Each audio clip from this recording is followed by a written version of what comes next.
This is the Discussions in Body Art podcast, where you can hear concise information that's useful for body art safety and regulatory related topics. I welcome you. My name is John Johnson and I'm your host.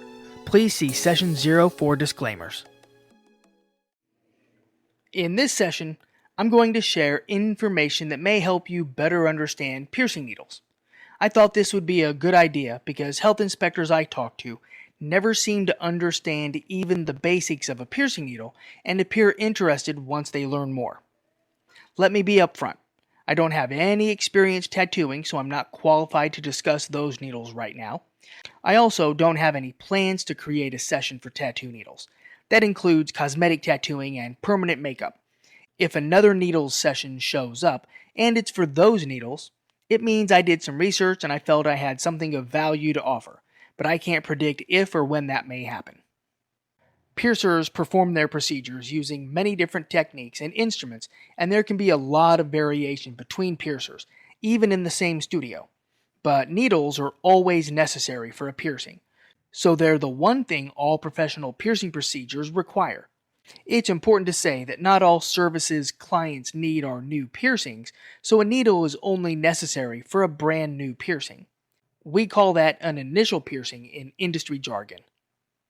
In the US, the most common needle used in body piercing is a style of needle generically called a piercing needle, or more professionally, a blade needle.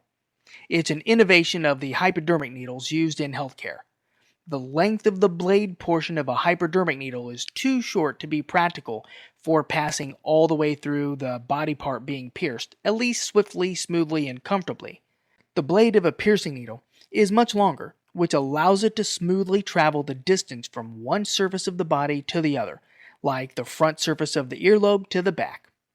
Outside the US, piercers may be using cannula-style needles, also called catheter needles. These needles are used in medicine as a means of delivering fluids into the body, like with an IV. With these cannula needles, there's a plastic tube connected to the back of the needle, and the other end of the tube has a plastic hub. When the piercing service is performed, the needle creates the piercing and the tube is inserted through it. The piercer then uses a pair of scissors to cut the hub off the tube, and the jewelry is inserted into the now open end of the tube, allowing for easy insertion into the body. If my description isn't very clear, I apologize. Watch some piercing videos on YouTube and you'll eventually see this. Again, this is rare in the United States. Blade needles made specifically for the piercing industry are hollow, but they don't remove any tissue because not all of the bevel is sharp. It's only sharp from the very tip of the needle to no more than halfway up the bevel. This is the part where health inspectors have their aha moments. The wound that's created is a curved-shaped incision, a little crescent-looking cut, not a hole. The length of this incision is usually referred to as the piercing's channel. The channel travels from the entry point through the body to the exit point on the opposing surface, from one side of the nipple to the other.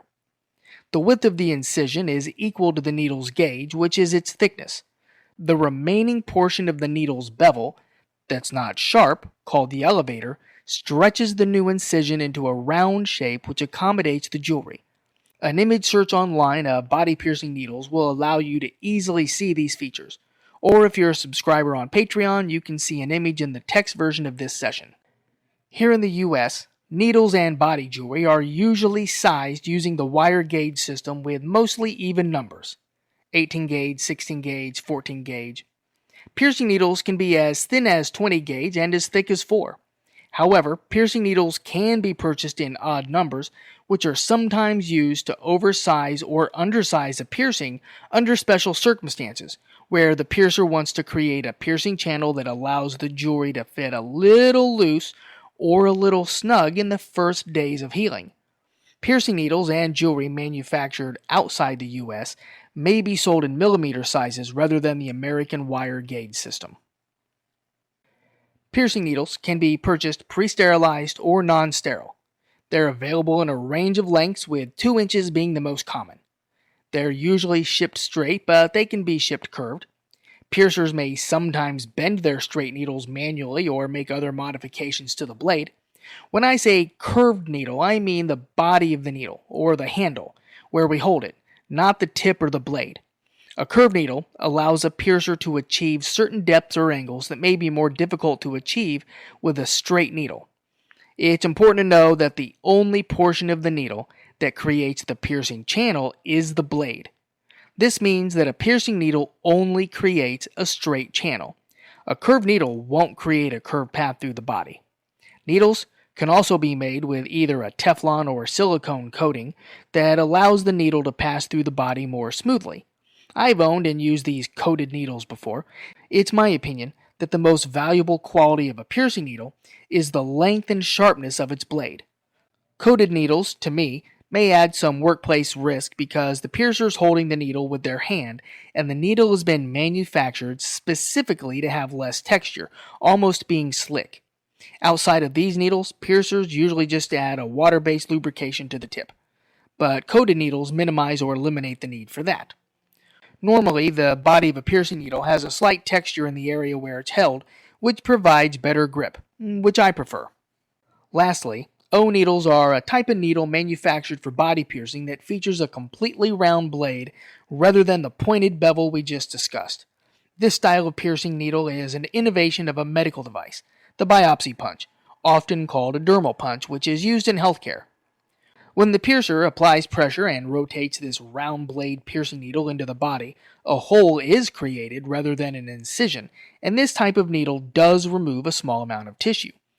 I said that the common blade needle both cuts to create an incision and then instantaneously stretches the incision to a round shape. O needles are chamfered, which means the cutting edge of the needle is slightly angled inward, making the hole it creates slightly smaller than the gauge of the needle. As this round blade passes through the tissue, it also stretches the wound immediately to the gauge of the needle, which allows for jewelry insertion. This particular style of needle is useful for single-point surface piercings, often called dermals, microdermals, or anchor piercings.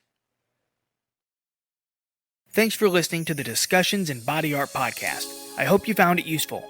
Questions, comments, and suggestions can be forwarded to john@newflowerstudio.com.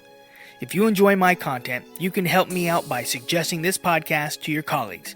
Subscribe on Patreon for exclusive content and visit newflowerstudio.com/NFW/podcast to learn more.